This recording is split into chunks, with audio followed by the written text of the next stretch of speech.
ఈరోజు ఈ రాష్ట్రంలో ప్రతి ఇంటికి తాగునీరు ఇవ్వాలని, అది కూడా సర్ఫేస్ వాటర్, నదుల్లో ప్రవహించే ఆ వాటర్ తీసి ఇవ్వాలా, బోర్లు కాదని గవర్నర్ ముఖ్యమంత్రి గారు చెప్పడం, దాని మీద ఈరోజు యుఐడిఎఫ్ అని, ఏషియన్ ఇన్ఫ్రాస్ట్రక్చర్ ఇన్వెస్ట్మెంట్ బ్యాంక్ అని, అదేవిధంగా అమృత్, ఈ మూడిట్లో కలిసి యాక్చువల్గా టెండర్లు ఆల్మోస్ట్ పిలిచారు. మరొక టెండర్ పిలవాలి, అది కూడా రేపు వెన్స్డే పిలుస్తున్నారు.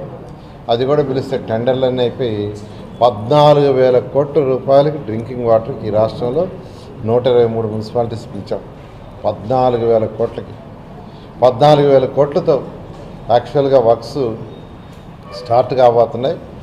ఆల్రెడీ టెండర్ పిలిచినట్టుకి ఏదైతే టెండర్లు పిలిచామో దానికి సంబంధించి యాక్చువల్గా ఏంటంటే వాళ్ళు పైపులు అవన్నీ ఆర్డర్లు ఇచ్చుకోవటం ఆ వర్క్ జరుగుతుంది.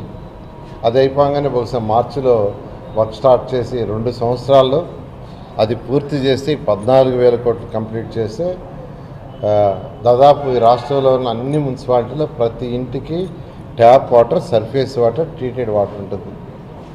అదేవిధంగా డ్రైన్స్, మరొక ప్రాజెక్టు, ప్రతి ఇంటి పక్కన ఉండే, అంటే రోడ్డుకు 2 పక్కలు ఉండే డ్రైన్స్ని పర్ఫెక్ట్గా చేయాలనే ఉద్దేశంతో మరొక 5,000 కోట్లతో గౌరవనీయ ముఖ్యమంత్రి గారు శాంక్షన్ ఇచ్చారు యాన్యుటీలో ఇవ్వమని.